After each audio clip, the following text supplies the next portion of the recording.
दोस्तों, आज हम आपको एक जिन्नात और एक लड़की के बारे में बताने वाले हैं। आगे बढ़ने से पहले आप इस वीडियो को लाइक जरूर कर दें। दोस्तों, एक आदमी सूखे पत्ते की तरह इधर उधर भटक रहा था। उसका नाम शरीफ अहमद था। अपने नाम की तरह ही वो शरीफ इंसान था। चलते चलते शरीफ अहमद की टांगे थक गई। वो कई दिनों का भूखा था। उसके आंखों के सामने अंधेरा छा रहा था। कल से उसके हलक में पानी का एक कतरा भी नहीं गया था। अचानक उसकी आंखों के सामने अंधेरा छा गया और वो लड़खड़ाता हुआ जमीन पर गिर गया। जमीन पर गिरते हुए उसे हैरानी हुई, क्योंकि कमीने आदमी को तो गिरने के लिए बहुत सारी जगह मिल जाती है, लेकिन शरीफ और ईमानदार आदमी को गिरने के लिए भी पाक और साफ जगह चाहिए होती है। और जहां वो गिरा था वो एक दरवाजा था। शरीफ अहमद दरवाजा पकड़कर खड़ा हो गया। उसने सिर उठाकर दरवाजे की तरफ देखा तो वो एक मस्जिद का दरवाजा था, लेकिन उस दरवाजे पर बड़ा सा ताला लगा हुआ था। शरीफ अहमद की हालत बहुत बुरी थी। भूख की वजह से उसका बुरा हाल था, और ऐसे वक्त में आदमी को सिर्फ रोटी के अलावा कुछ भी नहीं सूझता है। लेकिन वो सच्चा और शरीफ आदमी था, पक्का मुसलमान था। उसने मस्जिद के बंद दरवाजे को हैरत से देखा और सोचने लगा कि यह दरवाजा बंद क्यों है। जोहर की नमाज का वक्त हुआ जाता है और नमाजी लोग कहाँ हैं। इतने में किसी ने शरीफ अहमद के कंधे पर हाथ रखा और पूछा, कौन हो भाई? शरीफ अहमद ने जवाब दिया, मैं तो अल्लाह का एक अजीज बंदा हूं। उस आदमी ने कहा कि हुलिये से तुम मौलवी मालूम पड़ते हो। तो शरीफ अहमद ने जवाब दिया, नमाज पढ़ाना तो एक सादत की बात है। उसने पूछा कि क्या नाम है तुम्हारा? तो शरीफ बोला कि मेरा नाम शरीफ अहमद है। तो उस आदमी ने कहा कि मेरा नाम खुदा बख्श है। मस्जिद के साथ वाले मकान में रहता हूं और इस गांव की पंचायत का सरपंच भी हूं। तो शरीफ ने पूछा कि भाई खुदा बख्श, मस्जिद क्यों बंद है? या नमाज क्यों नहीं हो रही है? जोहर की नमाज का वक्त हुआ जा रहा है। उसने कहा कि क्या आप पूछते हो मौलवी साहब, एक हफ्ते से मस्जिद बंद है और यहाँ जो मौलवी पहले नमाज पढ़ाता था, उसकी एक हरकत की वजह से लोगों ने उसे यहाँ से निकाल दिया। उस आदमी ने कहा, क्या आप हमारी मस्जिद में नमाज पढ़ा दिया करेंगे? तो शरीफ अहमद बोला, हाँ ज़रूर, क्यों नहीं। आप मुझे बस एक गिलास पानी पिला दीजिए। जोहर का वक्त हुआ जाता है, मैं अजान देकर नमाज का ऐलान कर देता हूँ। तो वो आदमी जिसका नाम खुदा बख्श था, उसने कहा कि आपके चेहरे से तो लग रहा है कि आप कई दिनों के भूखे हैं।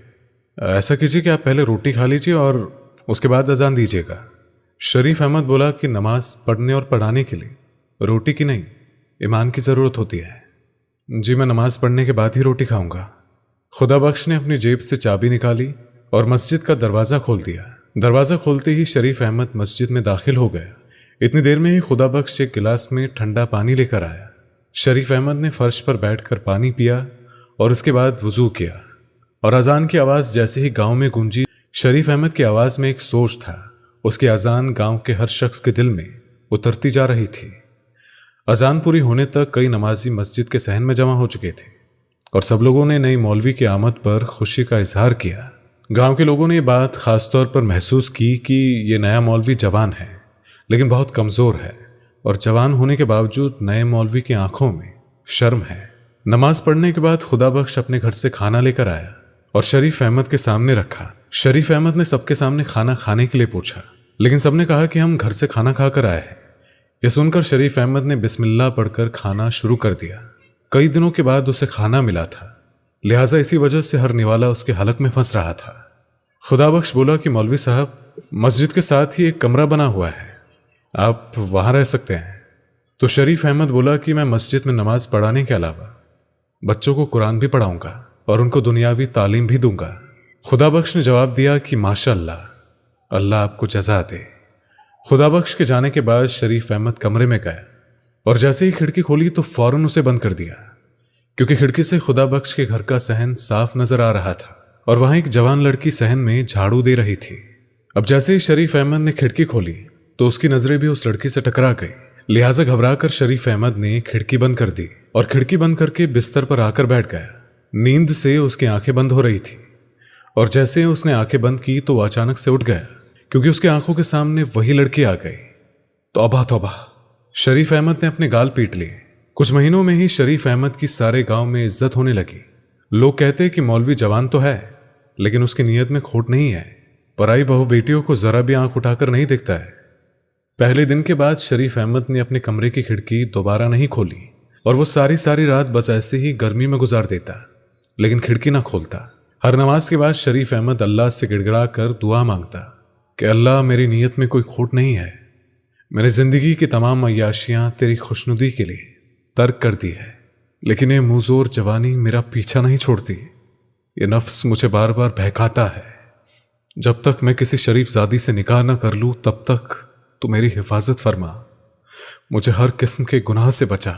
रोते रोते शरीफ अहमद की दाढ़ी आंसुओं से तर हो जाती। एक दिन असर की नमाज के बाद खुदा बख्श घबराया हुआ मस्जिद में आया। शरीफ अहमद मस्जिद में बैठा कुरान पाक की तिलावत कर रहा था और वो कहने लगा कि बेटा जरा मेरे हाशू को आकर देख लो, वो अजीब अजीब हरकतें करने लगा है। कभी वो अपना सिर दीवारों से टकराने लगता है और कभी उसके मुंह से अजीब व करीब आवाजें निकलती है। जल्दी चलो बेटा, मेरे बेटे को देख लो, उसकी माँ बहुत परेशान है।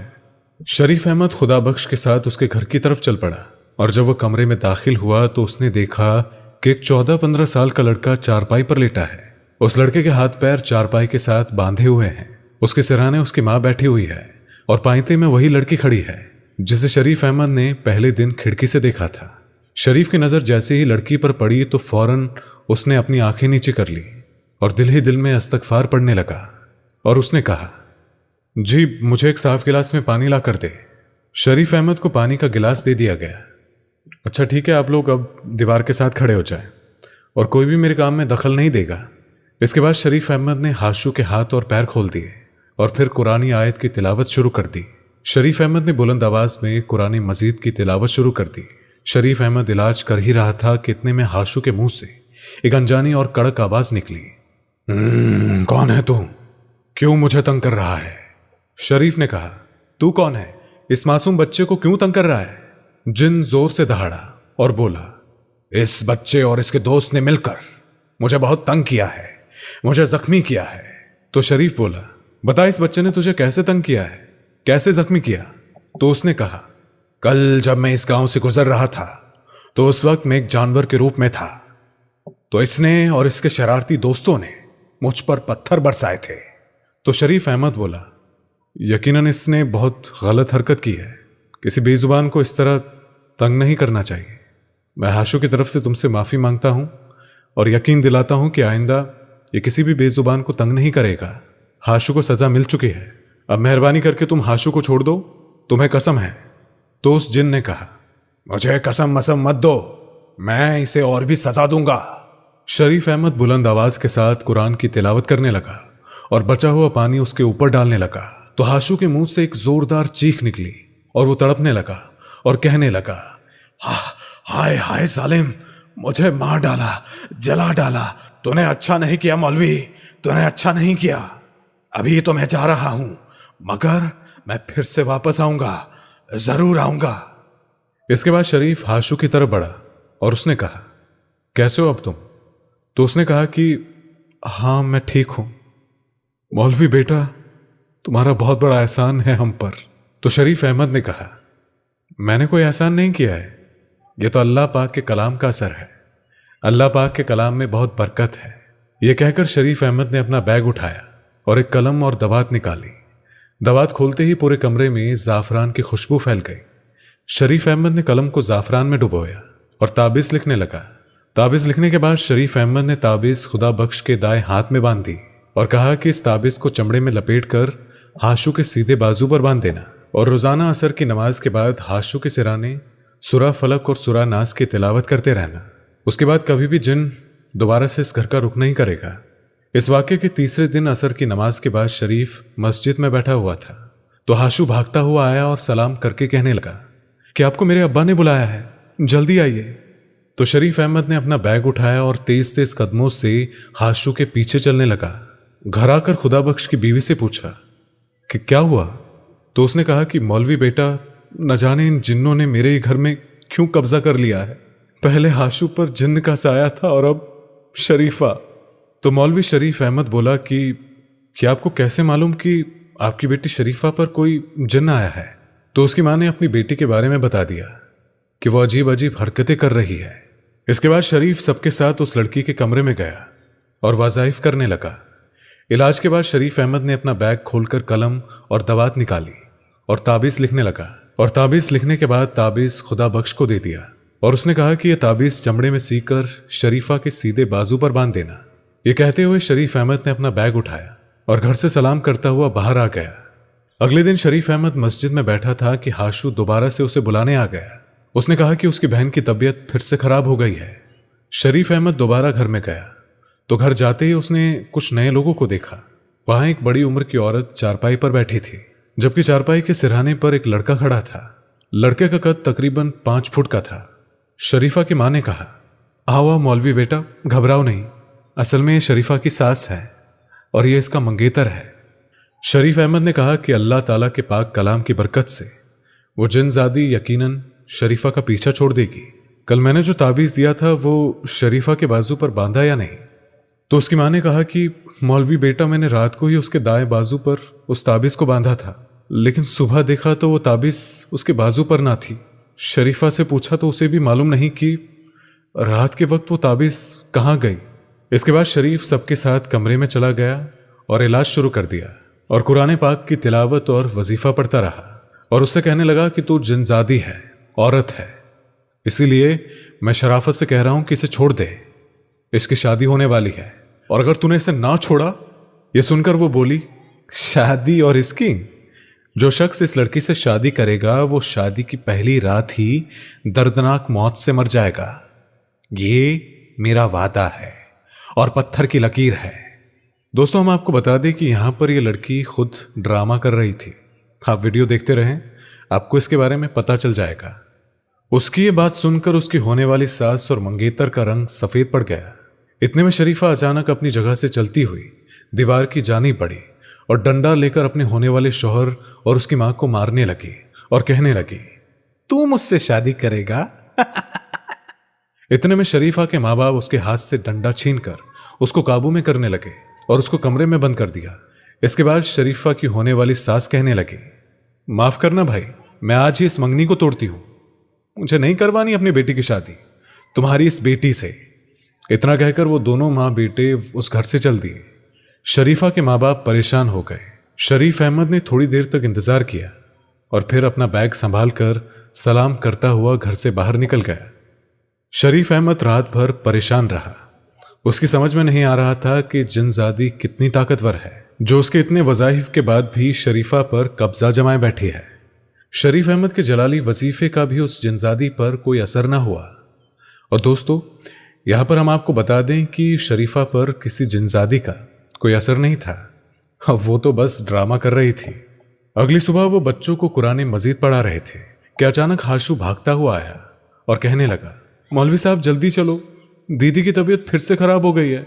शरीफ अहमद घर गया तो शरीफा की मां ने कहा, मौलवी बेटा, मेरी बेटी कब ठीक होगी?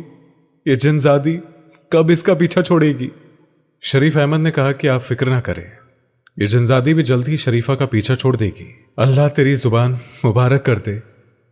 मेरी बेटी तो पूरे गांव में ऐसी ही बदनाम हो गई है और उसके ऊपर उसकी फूफी ने रिश्ता भी तोड़ दिया है। अब तू बता कि कौन करेगा मेरी बेटी से शादी? तो शरीफ अहमद बोला कि अम्मा आप फिक्र ना करें, अल्लाह सब बेहतर करेगा। ये रिश्ता खत्म हो गया तो क्या हुआ, अल्लाह इससे बेहतर रिश्ता भेजेगा। आप जाकर शरीफा के कमरे का दरवाजा खोलें। आज मैं एक ऐसा जलाली वजीफा करूंगा कि वो जिनजादी चीखती हुई वहां से भाग जाएगी और मेरे साथ कमरे में कोई नहीं होगा। शायद शरीफ अहमद को उस पर शक हो गया था। अब क्योंकि शरीफ अहमद भी बड़ा नेक इंसान था और उस लड़की की भी हालत दिन ब दिन खराब होती जा रही थी, इसी वजह से शरीफ अहमद आहिस्ता से चलता हुआ शरीफा की चारपाई के पास आया और शरीफा चारपाई पर बैठी हिल हिल कर अल्लाह ताला का विर्द कर रही थी। शरीफ अहमद चारपाई के पास पहुंचकर रुक गया। थोड़ी देर तक शरीफा को देखता रहा और फिर आहिस्ता से आवाज में बोला, शरीफा, शरीफा, तुम ये नाटक बंद कर दो, तुम्हारे ऊपर कोई जिनजादी नहीं है। शरीफ अहमद की बात सुनकर शरीफा खामोश हो गई। उसने अपना सिर ऊपर किया और शरीफ अहमद को घूरने लगी।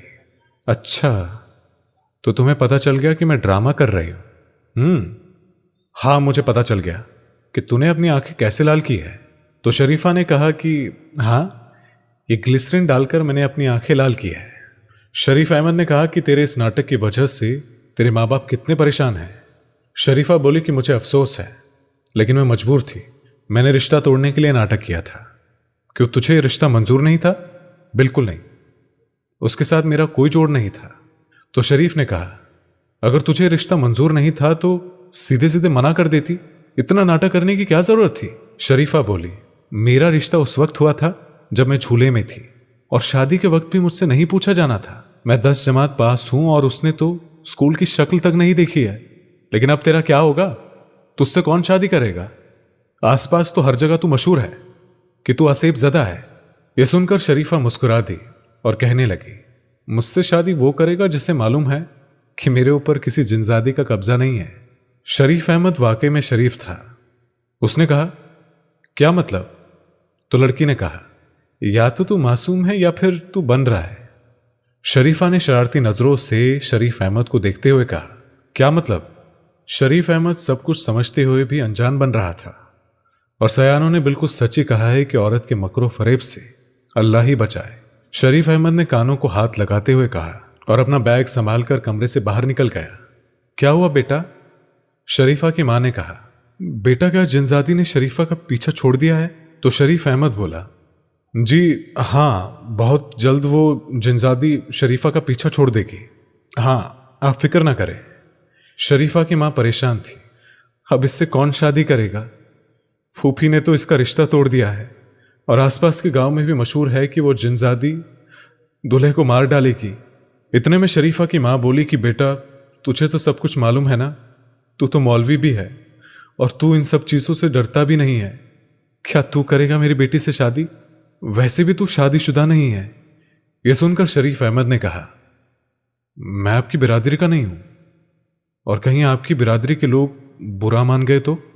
लड़की की मां ने कहा, इस मुश्किल वक्त में मेरी बिरादरी का कौन सा ऐसा आदमी है जो मेरे काम आया, और मैं बिरादरी के बारे में बुरा मानने का सोचूं? और फिर तू तो मुसलमान बंदा है, इस नाते तो तू हमारी ही बिरादरी का है। तो शरीफ अहमद कहने लगा, पल्ले गांव में मेरी खाला रहती है, मैं सवेरे जाकर उनको ले आऊंगा और आप उनसे मेरी शादी की बात कर लेना। तो शरीफ अहमद ने अपनी रजामंदी जाहिर करते हुए जवाब दिया था। तो दोस्तों, आज की इस कहानी में बस इतना ही। मिलेंगे आपसे अगली बार एक और ऐसी ही इस्लामियत की वीडियो के साथ। वीडियो अच्छी लगी हो तो इस वीडियो को लाइक करें, शेयर करें, और अगर चैनल पर नए हैं तो चैनल को सब्सक्राइब करना मत भूलिएगा। तो मुलाकात होगी अगली बार एक और नई वीडियो के साथ। तब तक के लिए अस्सलामु अलैकुम, अल्लाह हाफिज।